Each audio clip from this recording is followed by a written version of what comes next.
Hi friends, இந்த வீடியோவில் வந்து நம்ம என்ன பார்க்க போகிறோம் அப்படின்னு கேட்டிங்கன்னா, இப்போ வந்து இணையதளத்தில் வந்து நம்மளோட சிறுத்தை சிவா வந்து ரசிகர்கள் ரொம்ப கலாச்சிட்டு இருக்காங்க.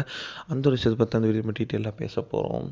ஸோ நவம்பர் 14 நம்மளுக்கு கங்குவா திரைப்படம் வந்து ஏகப்பட்ட எக்ஸ்பெக்டேஷன்ஸ் பிரம்மாண்ட விஷயம் நம்ம எல்லாருக்குமே தெரிஞ்ச விஷயம். ஆனால் வந்து இந்த திரைப்படம் வந்து எக்ஸ்பெக்டேஷன்ஸ் அப்படியே ஆப்போசிட்டாக வந்து ரொம்ப பெரிய ஒரு தோல்வி அடைஞ்சிருது அப்படின்னு சொல்லலாம்.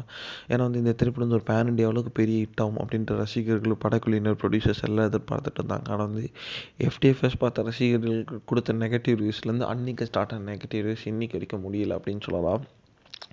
அட்லீஸ்ட் வந்து ஒரு 12 நிமிஷம் காட்சிகள் ட்ரிம் பண்ண ரசிகர்களுக்கு கொஞ்சம் பிடிக்குமோ அப்படின்றத அவங்க ட்ரை பண்ணாங்க. ஆனால் வந்து அப்பயும் வந்து ரசிகர்களுக்கு கங்குவா திரைப்படம் சுத்தமாக பிடிக்கவில்லை அப்படின்றது ஒரு ஆச்சரியக்கூடியமான விஷயமும் கூட. சரி, ஓகே. இந்த திரைப்படத்தோட இப்போ வந்து இந்த திரைப்படம் வந்து ஒரு ஆவரேஜான வசூல் பெற்றுட்ருக்க நிலையில் வந்து இப்போ வந்து ரசிகர்கள் என்ன பண்ணுறாங்கன்னா, இதுக்கு முன்னாடி கொடுத்த இன்டர்வியூஸ், படக்குழுவினர் ரிலீஸுக்கு முன்னாடி கொடுத்த இன்டர்வியூஸ்லாம் இப்போ எடுத்து கலாய்ச்சிக்கிட்டு இருக்காங்க.